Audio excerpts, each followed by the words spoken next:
Assalamualaikum warahmatullahi wabarakatuh.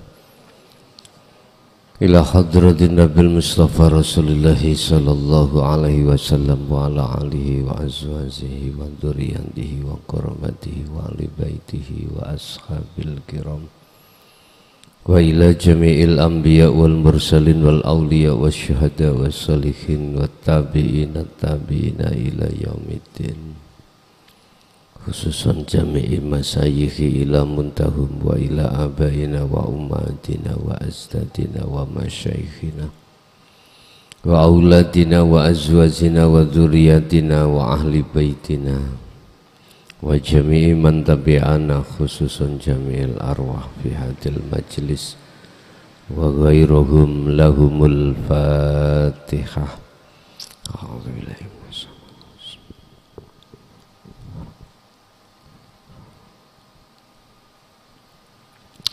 Bismillahirrahmanirrahim. Bismillahi tawakkaltu ala Allah, la khawla wa la quwata illa billah. Asyhadu an la ilaha illallah wa asyhadu anna Muhammadan abduhu wa rasuluh. Allahumma salli wa sallim wa barik alaihi wa ala alihi wa ashabihi ajma'in, amma ba'd. Ada dua golongan ruhaniyah manusia ketika saat di dunia kembali kepada Allah dalam posisi sudah fitrah dari perkara-perkara yang menghalangi dirinya dari Allah. Ada juga golongan manusia yang kedua ketika di dunia kembali kepada Allah, dia dalam kematian belum bisa menghadap bertemu Allah dikarenakan terhalang oleh sesuatu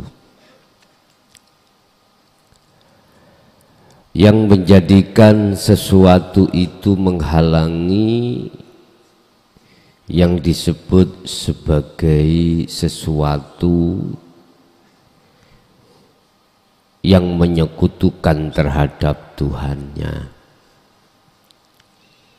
Bukan perkara dosa-dosa selainnya itu yang menghalangi, tetapi yang menghalangi dirinya dari Allah adalah perbuatan yang menyekutukan Allah. Perbuatan yang menyekutukan Allah yang disebut sebagai syirik itu sering terjadi di dalam diri seseorang tersebut, sehingga dia sadar atau tidak sadar dia selalu melakukan hal tersebut. Oleh karena keadaan umat manusia ruhaniyahnya itu terjebak di dalam kesyirikan, maka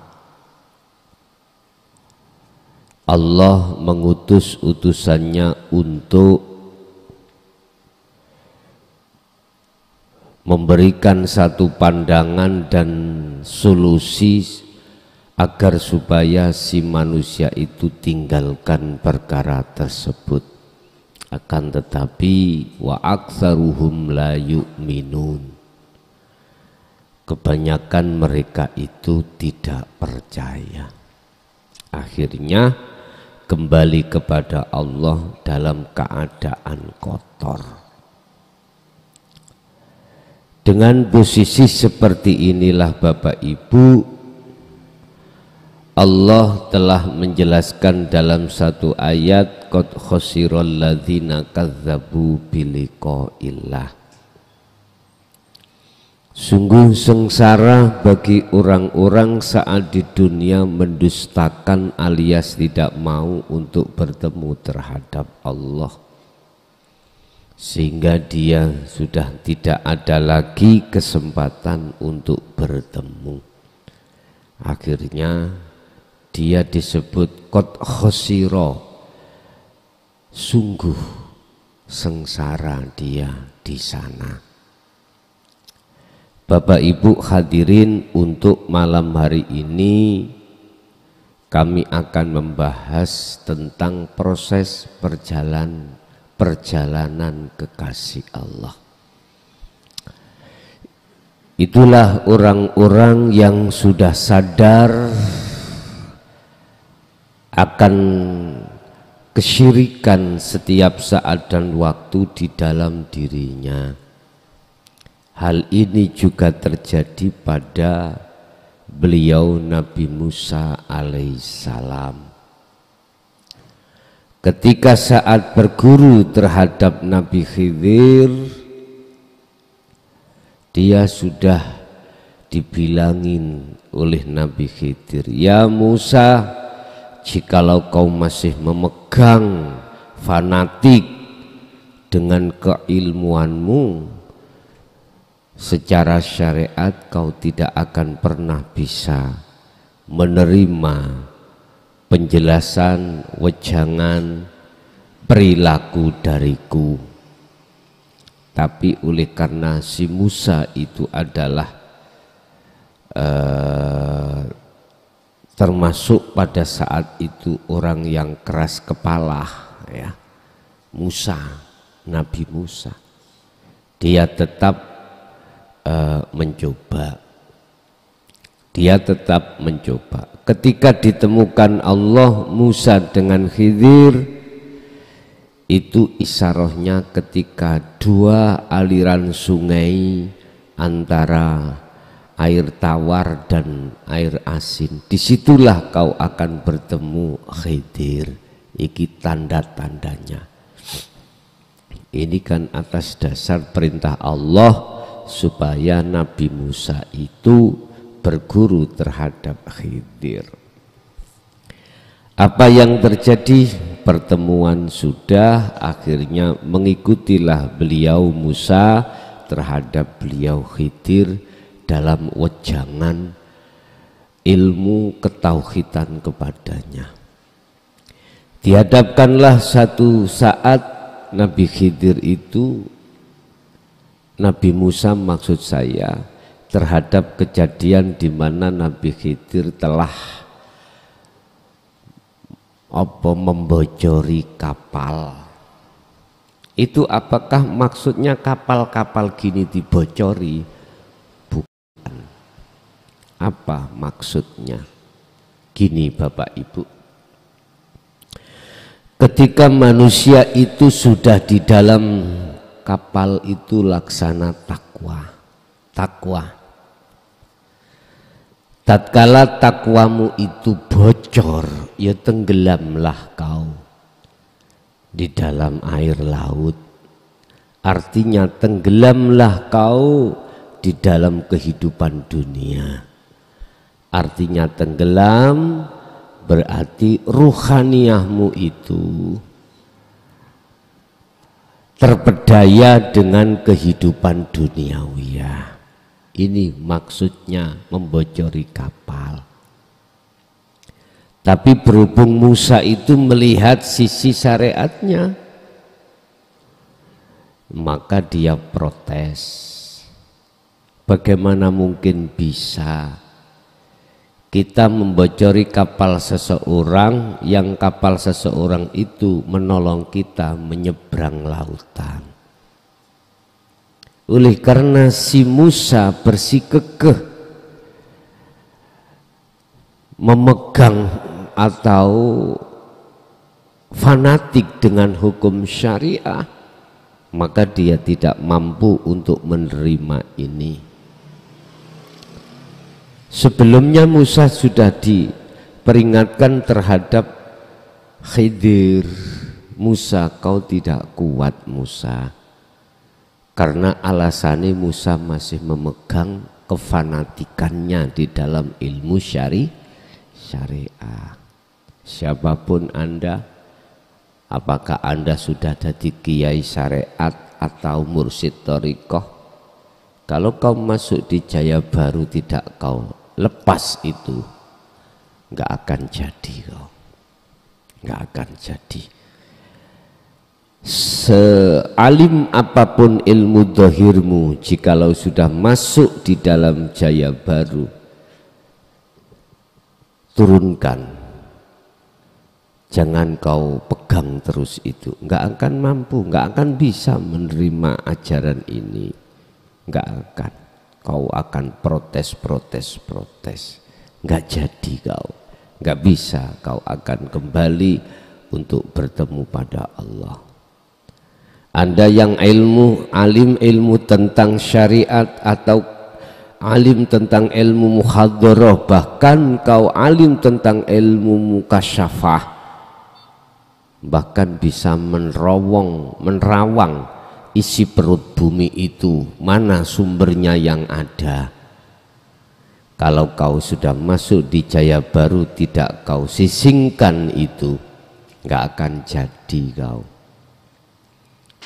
Andai kata kau mewah urusan duniawiyahmu di muhadharah, kalau masuk di dalam jaya baru masih kok pegang, kau tidak akan pernah bisa sampai pada kewusulan Allah.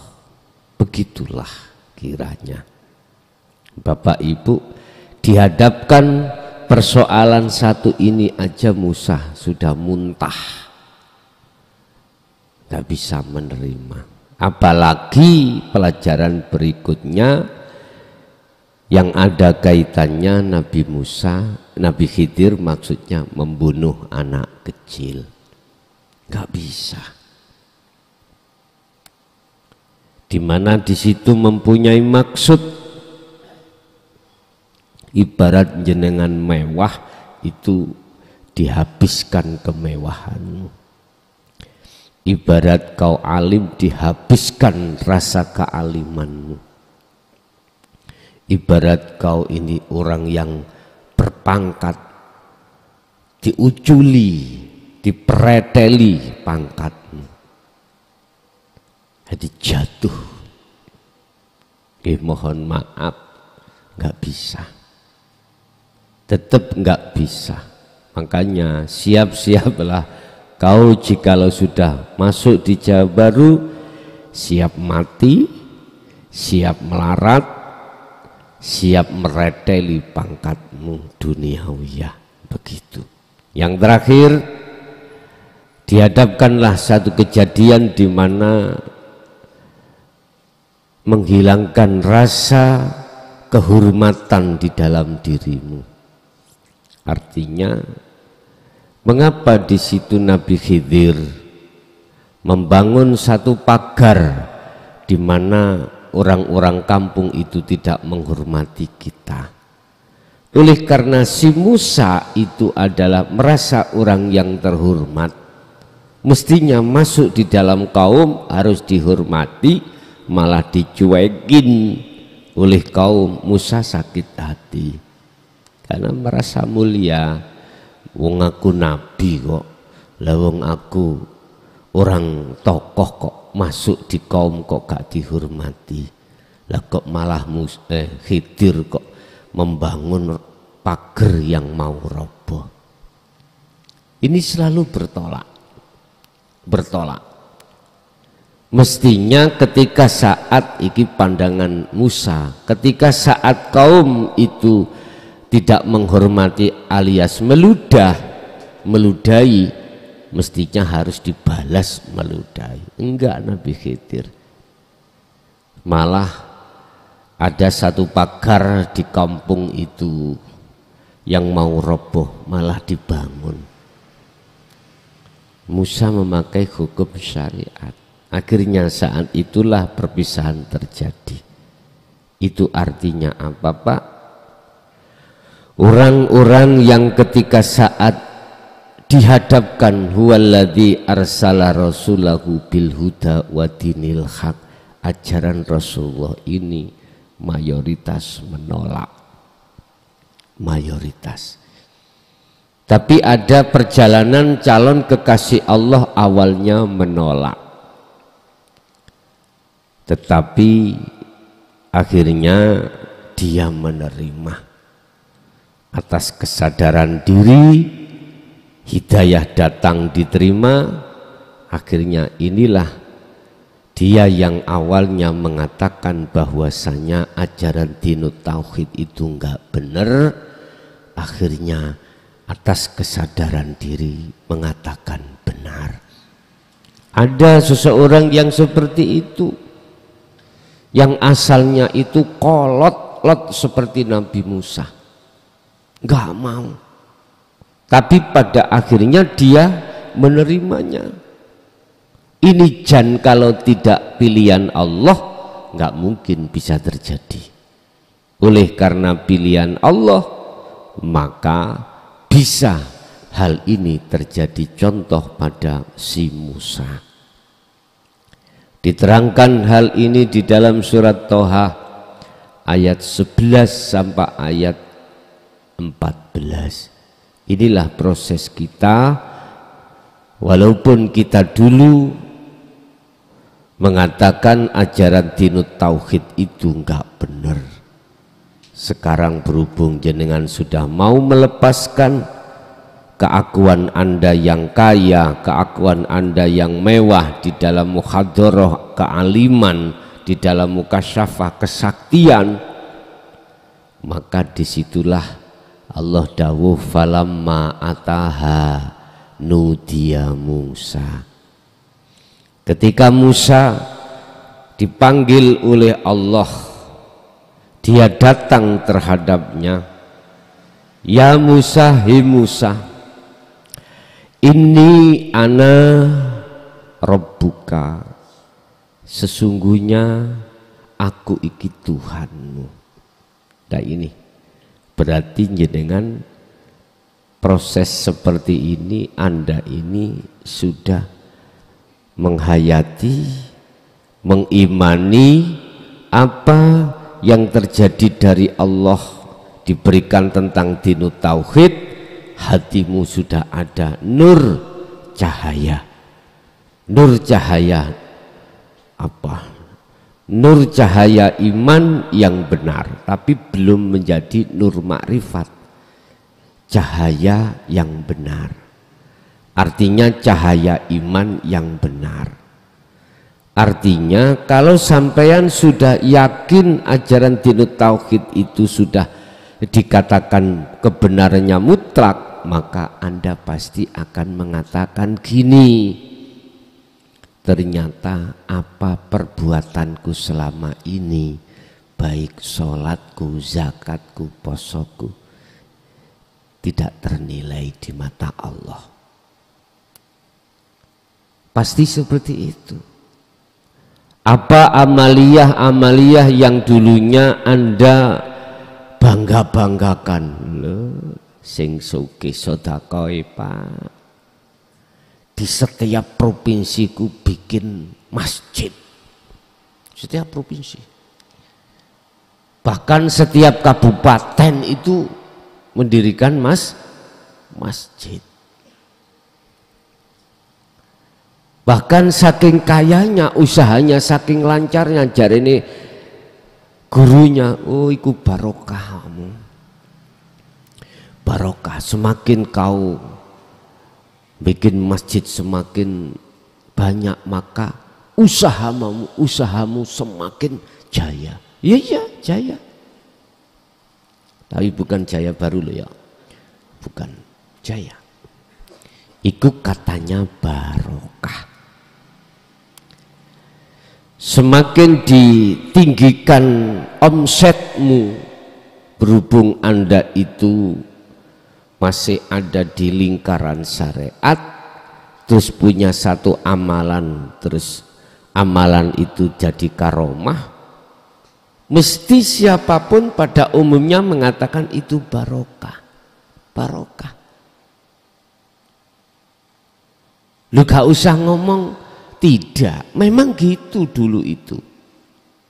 Siapapun yang hanya masih di lingkaran hukum syariat,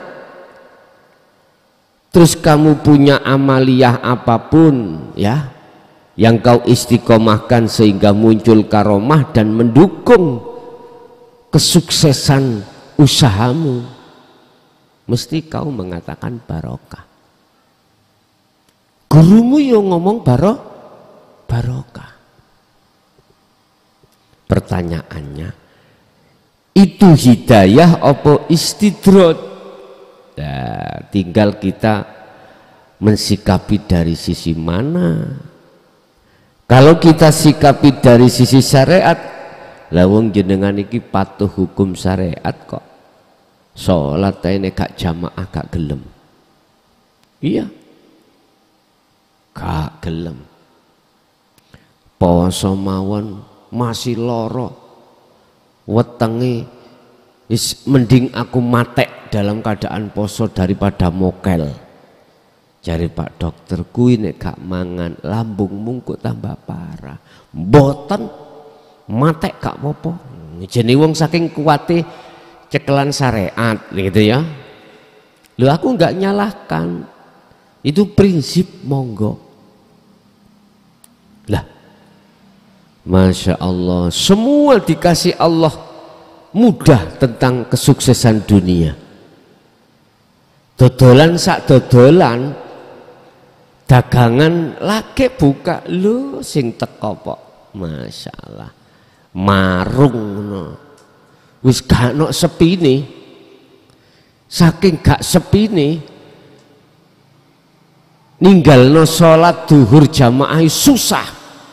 Wis jenenge saking ramene Pak ya, mesti ngomong barokah. Iki barokah sebab wiritaku, sebab pendungane guruku.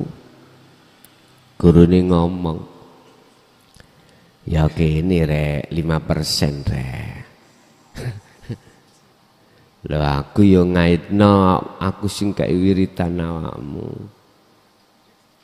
Bentuke 5% apa? Lho kaya ngene iki apa jenenge? Apa iki degan? Ya aja kok tok wungkul ngene.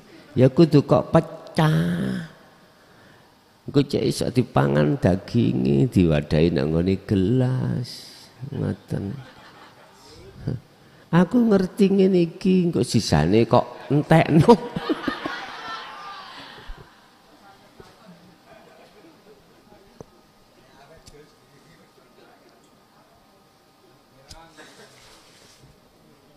Rumangsane aku gak seneng kelamutane ngono bae. Allah ya. Ya wis ra apa-apa. Wis Pak, siapapun kita kalau masih berputar di dalam hukum syariat mesti ngomong hidayah. Ngomong hidayah. Iki petunjuk, iki barokah. Tetapi ketika saat hatimu sadar tentang aturan din tauhid, pasti nafsu lawamahmu di dalam dirimu itu muncul, bangun, kesadaran tumbuh. Iya. Mengapa kita kesadaran penuh di situ kalau kita itu ketika saat beramaliyah muter di dalam hukum syariat itu tanpa guna dan manfaat? Karena Anda sudah tahu kesadaran segala amaliyah apapun itu tergantung nata iju akhwalil. Apa? Husnul a'mali nata iju husnul ahwal. Sudah tahu baik dan tidaknya satu amalia secara fisik tergantung keadaan rohaniah bagaimana. Lah kita nggak ada sama sekali rohaniah. Waktu amaliyah itu condong nang Allah nggak ada. Nah disitulah kesadarannya. Akhirnya Allah panggil kau, ya hambaku sinio. Ya itu maksudnya. Akhirnya sampean datang. Di situ Allah katakan, ini sak temene ingsun, ana ya ingsun iku rabbuka, aku iki Tuhanmu. Artinya apa Pak? Di dalam hatimu ada rasa bahwasannya Allah itu dekat. Wa idza sa'alaka ibadi anni fa inni qaribun. Muhammad, jikalau ada hambaku yang tanya tentang aku, katakan, jawablah, aku dekat. Aku dekat ini posisinya Anda sudah rasa yang ada di dalam diri Anda itu muncul bahwasanya yang segala-galanya yang melakukan adalah Allah.